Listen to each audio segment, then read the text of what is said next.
시청자 여러분 안녕하세요. 머니올라 시간입니다. 오늘 새벽 미국 FOMC가 끝났습니다. 회의 결과 긴급 점검합니다. 대신증권 이경민 투자전략팀장 함께합니다. 네, 어서 오십시오. 네.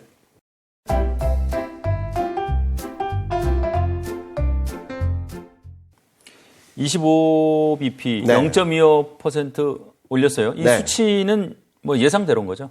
뭐 시장에서 한때 금리 동결 기대, 일각에서는 금리 인하 기대까지 조금 있긴 했지만 최근 시장 흐름들을 봤을 때는 뭐 전날, 그러니까 21일까지 보면은 25bp 금리 인상이 한 86% 거의 기정사실화하는 듯한 모습을 보였는데, 다만 14% 정도는 그래도 금리 동결하지 않을까? 라는 정도로 예상을 하거나 기대를 했던 상황이었겠죠.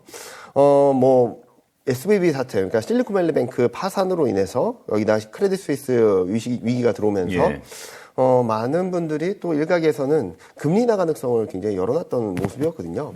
그런데 지난주에 있었던 22통화정책회의에서 50bp 금리 인상을 하면서 투트랙, 그러니까 통화정책과 금융안정 두 마리 토끼를 잡을 수 있다라는 것들에 대해서는 어느 정도 인지를 하다 보니까 미국 연준에서도 25bp 금리 인상 가능성은 충분히 어느 정도 예상했던 상황이 아닌가라는 생각을 하고 있습니다. 이게 경제 전망도 이제 보통 같이 나오잖아요. 점도표도 이번에 맞습니다. 나올 때고. 자, 이 경제 전망 점도표 어떤 변화가 있었습니까? 일단 3월, 6월, 9월, 12월 분기마다 FOMC에서는 경제 성장률 전망, 물가 전망, 실업률 전망, 그리고 향후 어떤 식으로 금리 인상을 하겠다, 기준금리를 어떻게 가져가겠다라는 것들을 보여주면서 전망치를 내놓는데요. 일단 그림에서 보시는 것처럼 GDP 성장률 전망은 좀 톤다운했습니다. 예. 올해 GDP 성장률 전망이 0.5로 예상이 되었었는데 12월까지만 하더라도 이번에는 0.4로 하향 조정했고요. 그리고 내년 24년 전망치가 좀 많이 떨어졌습니다. 1.6% 금리 인상을 경제 성장을 전망을 했는데 이번에는 1.2로 하향 조정했거든요. 예. 근데 이게 조금 경기에 대해서는 조금 의구심을 갖고 있다라고 볼 수 있는 부분이, 통상적으로는 전년, 그러니까 23년 전망치가 떨어지면은 24년 전망치는 기저효과로 인해서 좀 올라가는 게 당연한 건데, 23년, 24년 모두 하향 조정했다는 점들은 이번 금융 불안을 어느 정도 반영을 한 것이 아닌가라는 생각을 하고 있고요. 그리고 25년 전망치는 0.1%포인트, 1.8에서 1.9로 올라왔는데 24년 전망치가 0.4%포인트 떨어진 거에 비해서는 상승폭이 좀 제한적이었다. 물론 경기가 우상향하는, 그러니까 모멘텀이 살아나는 구간으로 들어가긴 하지만 당초 예상했던 것보다는 좀 톤다운하는 모습들을 보여줬고요. 물가는 올해 전망치는 좀 상향 조정을 했습니다. 3.1에서 3.3%로 물가 전망 상향 조정을 했는데, 다행히 24년 전망, 25년 전망을 유지하면서 올해까지는 물가 상승 압력이 계속될 수 있겠지만 내년부터는 2%대로 물가가 들어가면서 통화정책적인 측면에서는 조금은 유연함을 발휘할 수 있지 않을까라는 기대를 유지하게 만들었고요. 다만 점도표는 시장이 기대했던 것과는 조금 다르게 나왔어요. 일단은 점도표를 보면은 올해 전망치는 5.1로 그대로 유지를 했는데, 최근 금리 동결 또는 금리 인상을 예상을 하는 와중에도 시장에서는 점도표를 좀 하향 조정해주지 않을까라는 기대를 했었는데, 23년치는 유지가 되었고 24년 점도표가 4.1에서 4.3으로 상향 조정되었습니다. 그리고 25년은 3.1로 유지됐는데, 전반적인 흐름들을 보면은 점도표에 대한 연준 위원들의 생각들이 조금씩 상향 조정될 것이 아닌가라는 생각을 하고 있습니다. 지금 이제 분포가 다소 상향 조정됐다. 그러니까 이제 뭐 5.1로 유지는 됐지만, 맞습니다. 그러면 이제 어떤 연준 위원들 간의 그런 입장이 변화가 있는 겁니까? 좀 세밀하게 좀 한번 봤으면 좋겠는데요. 점을 찍은 거라서 누가 여기에 점을 찍었는지 모르긴 하지만 전반적인 분포가 좀 많이 변했다라고 보시면 될 것 같은데요. 이 그림이 실제로 연준에서 제시한 점도표입니다. 파란색 점 하나하나가 연준 위원들의 전망치인데요. 좀 특이했던 점은 올해 기준금리 전망치 상단이 12월만 하더라도 5.5에서 5.75였거든요. 근데 연준 위원 한 명이 5.75에서 6까지 볼 수 있다라는 점도표를 하나 찍었고요. 그리고 원래는 5.5% 이상 금리를 올릴 수 있다라고 전망한 연준 위원들이 원래는 2명이었거든요. 12월 달에. 근데 이번에 4명까지 늘어나면서 전반적으로 연준 위원들 사이에서는 금융 불안도 분명히 체크해야 될 부분이긴 하지만 아직까지는 물가 안정이 필요하다라는 생각들이 더 강한 것 같아요. 특히 12월, 1월 물가 지표들을 본다면은 둔화되는 속도가 좀 완만하게 떨어지고 있거든요. 그러니까 물가 하락 속도가 좀 완만해지다 보니까 와, 이런 식으로 하다 보면은 물가도 못 잡고 금리도 계속적으로 높일 수밖에 없는 상황이 되지 않을까라는 예상을 하는 부분이고, 올해 5.5% 밑으로 전망했던 연준 위원들이 2명이었는데 그건 또 1명으로 줄었거든요. 예. 전반적으로 보면 분포 자체가 좀 위쪽으로 올라갔다라고 보시면 될 것 같고, 많은 연준 위원들이 절반 이상이 5.0에서 5.25 정도로 예상을 하고는 있지만, 지금 그림에서 보시는 것처럼 많은 연준 위원들이, 그러니까 5.1 중간값보다 낮은 연준 위원들은 1명밖에 없고 그보다 높은 연준 위원들이 7명이라서 조금만 변화가 있다 한다면 점도표가 좀 상향 조정될 여지가 있지 않나라는 예상을 하고 있고요. 더 눈에 띄었던 부분은 24년 전망치입니다. 24년 전망치는 하단에 있던 연준 위원들이 사라지고 좀 위로 올라왔고 윗단에 있던 연준 위원들이 더 늘어나면서 전반적으로 아까 말씀드렸듯이 4.1이었던 24년 점도표가 4.3으로 좀 조정됐거든요. 좀 눈에 띄는 부분은 5.5에서 5.75, 그러니까 금리 인상을 한 다음에 25년까지 금리를 유지해야 된다라는 연준위원은 딱 한 명 계속적으로 유지를 하는 상황에서 원래 5% 이상 24년에도 5% 이상 유지해야 된다는 연준위원들이 한 3명밖에 없었거든요. 네. 네, 이번에는 1명 더 늘었다라고 보시면 될 것 같고, 그리고 지금 중립금리라고 할 수 있는 4.5에서 4.75 정도로 예상하는 연준위원들은 줄어들었어요. 7명에서 5명으로 줄어들어서 중간값이 상향 조정된 것도 있지만 전반적인 분포도가 좀 올라왔다라는 것들이고, 또 롱거런이라 그래서 연준이 생각하는 장기적으로 봤을 때 중립금리 이 정도 레벨이면은 어느 정도 합리적이다라고 보는 금리가 여전히 2.5로 예상이 되긴 했지만 이 또한 윗단으로 좀 올려는 연준 위원들이 1명, 2명 더 늘어나고 있거든요. 이런 것들을 봤을 때는 연준 위원들 사이에서는 여러 가지 논의가 있긴 했지만 여전히 물가에 대한 부담들을 굉장히 크게 느끼고 있는 것이 아닌가라는 생각을 할 수 있는 부분입니다. 야, 이게 금리 인하의 시작 시점이 생각보다 좀 늦어질 수 있다. 이런 이제 시장의 우려가 맞습니다. 결국은 이제 금융시장에도 좀 반영이 된 것 같아요. 네. 금융시장 반응 어땠습니까? 일단은 금융시장 반응을 보면은, 결과가 발표되고 성명서가 나오자마자는 굉장히 좋았습니다. 무슨 말이냐면, 채권 금리는 툭 떨어졌고요. 달러 인덱스도 102를 깨고 내려갈 정도로 굉장히 좋았고, 예. 미국 증시도 S&P 500은 장중에 플러스 0.9%, 나스닥은 플러스 1.3%까지 확 올라왔었거든요. 그러다가 꺾이기 시작한 것은 파월 연준 의장이 발언이 시작되면서 증시가 꺾여버렸고, 이런 와중에 문제가 되었던 거는 옐런 재무장관의 발언도 있었죠.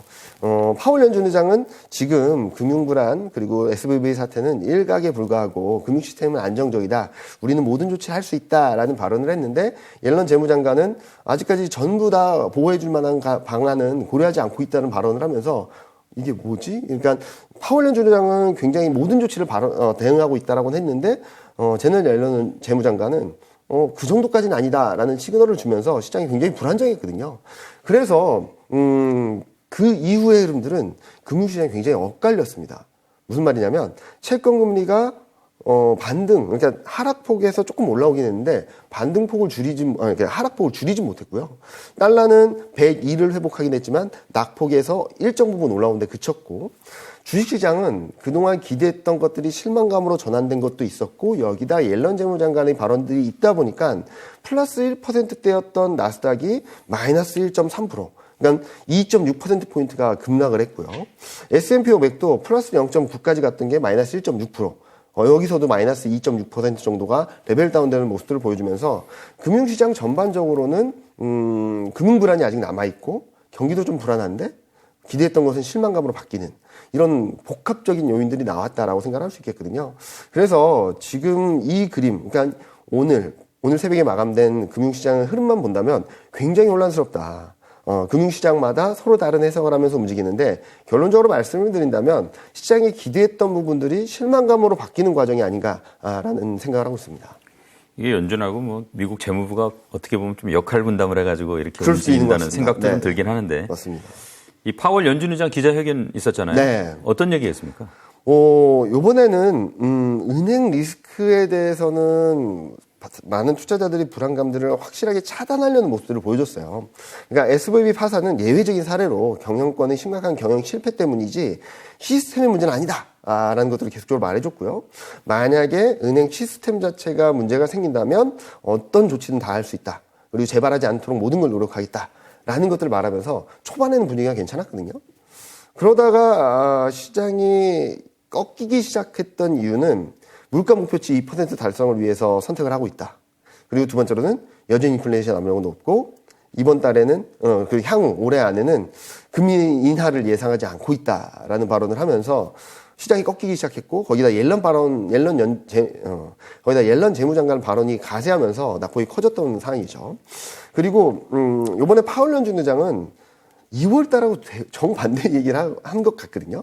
2월 달만 하더라도 시장이 예상한 대로 연준의 정책이 가도 그렇게 부담스럽지 않다는 말을 했는데 이번에는 무슨 말을 했냐면 금리 인하 가능성에 대해서 물어봤더니 시장이 그렇게 예상하고 있다면 잘못 생각하고 있는 거다.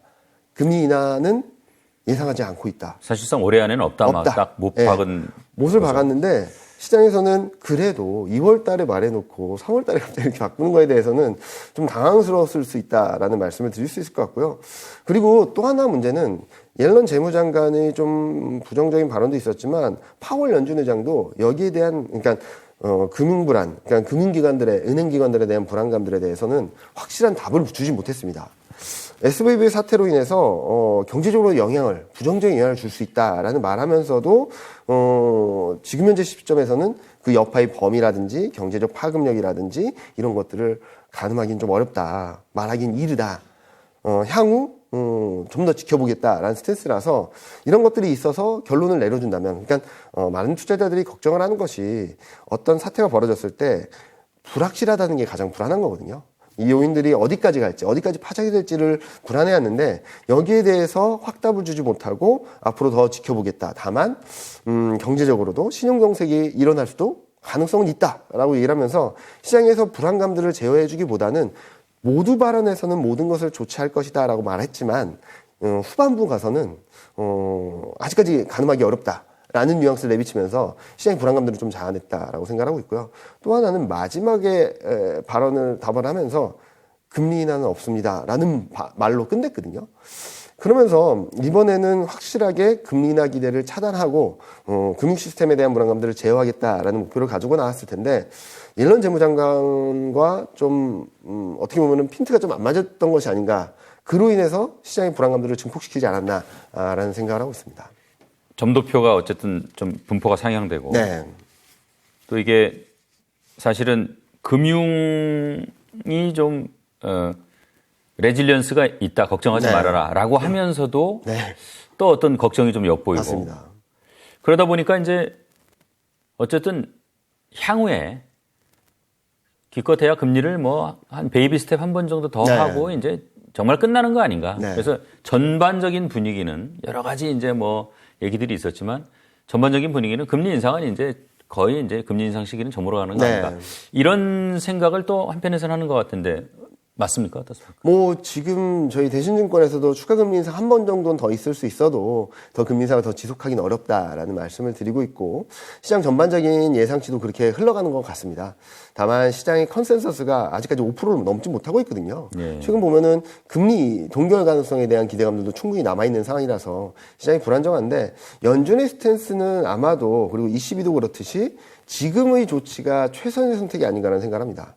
만약에 예를 들어서 금융 시스템이 불안하기 때문에 우리가 금리 동결을 한다, 금리 인하를 한다는 시그널을 지금 던져주게 된다면 시장은 더 불안해질 거거든요. 무슨 말씀을 드리냐면 거꾸로 말씀드렸을 때 통화정책 완화를 빠르게 선언을 하게 되면 거꾸로 이 위기를 인정하는 꼴이 될 수 있다는 거죠. 그래서 ECB도 연준도 통화정책은 통화정책대로 가고 금융불안 안정을 위해서는 최선을 다하겠다라는 투트랙 전략으로 갈 수밖에 없다라고 생각하고 있고요. 그러면은 어떻게 해야지 금리 인하를 할까? 뭐 연준 입장에서는 물가를 잡을 때까지는 금리 인상 금리 인상을 더 못한다 하더라도 금리 인하를 하기에는 좀 부담스럽다라는 말씀을 드릴 수 있겠죠. 왜냐면은 모든 중앙은행들의 첫 번째 정책의 목표가 물가 안정입니다. 네. 만약에 성급하게 금리 인하 시그널을 던져주게 된다면 아마도 물가 안정의 목표를 버렸다. 통화정책의 방향성이 이제는 근본적인 흐름들에 대해서 벗어났다라는 생각을 할 수 있어서 오히려 완화적인 시그널을 조기에 던져주게 된다면 시장에서는 더 정책에 대한 신뢰도를 더 약하게 만들 수밖에 없다라고 보고 있거든요.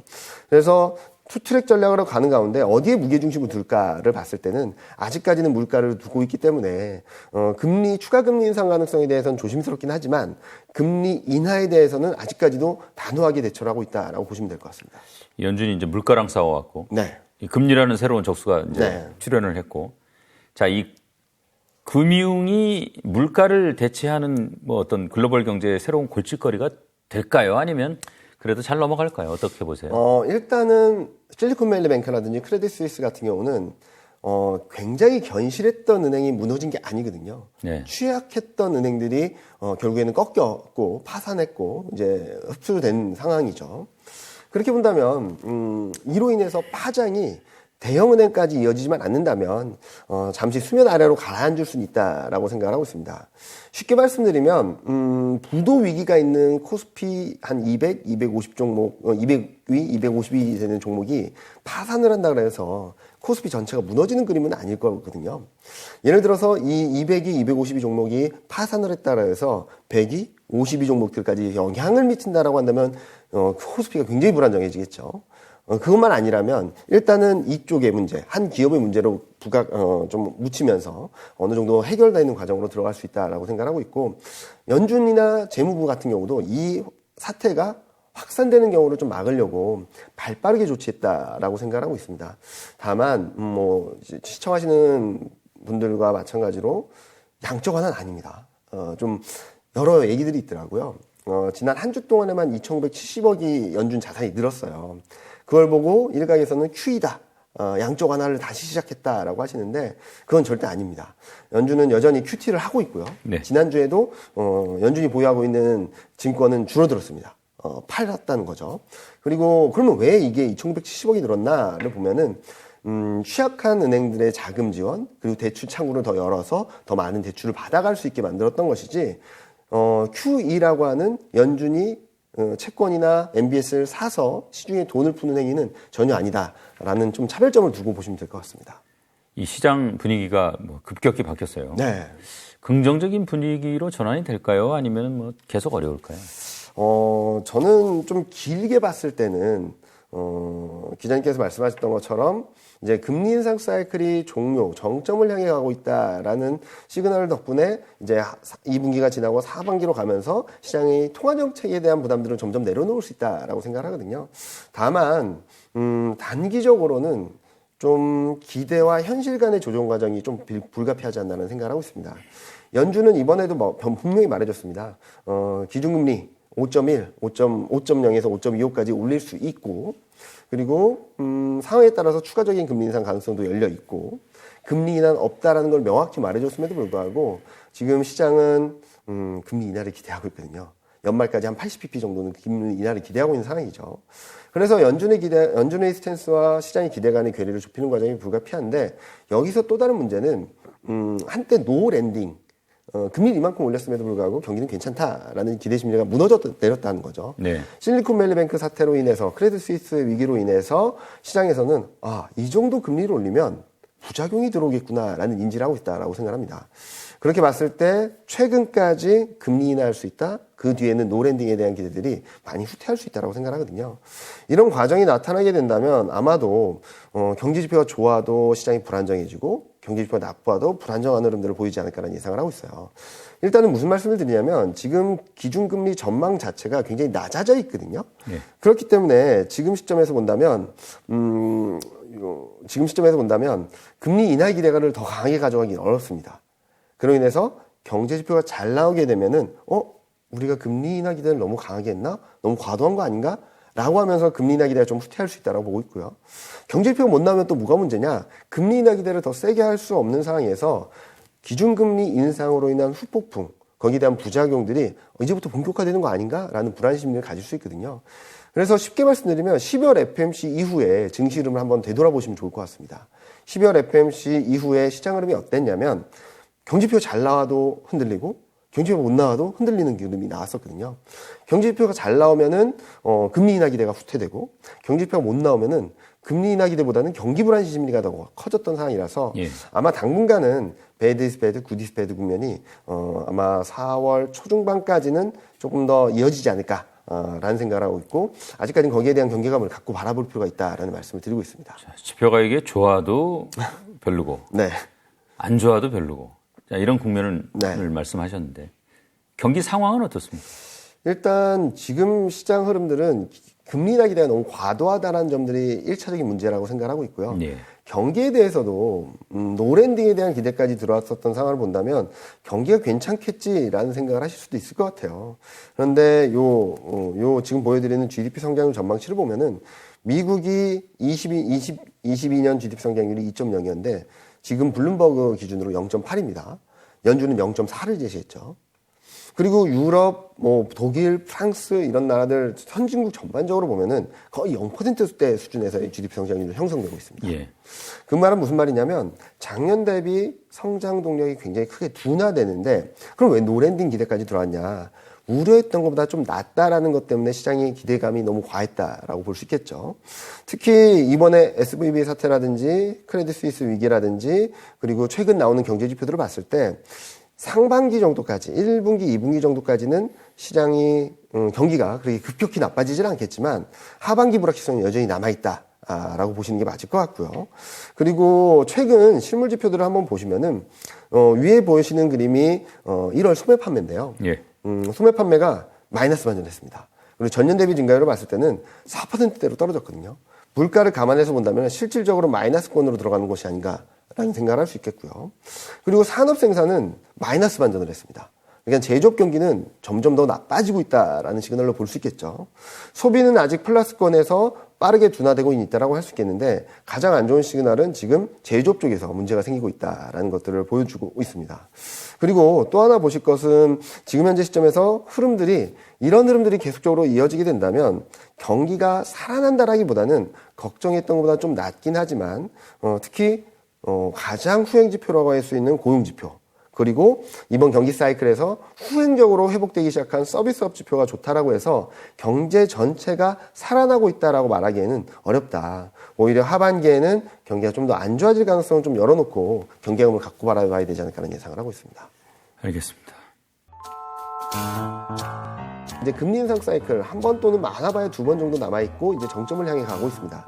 금리 인하는 차치할 문제라 하더라도 통화정책 부분에 대해서는 좀 완화되는 국면으로 들어갈 수 있다고 생각하고 있고 이제 주목해서 봐야 될 것은 펀더멘털적인 측면에서는 중국하고 반도체 변수가 남아있다라고 생각하거든요. 그래서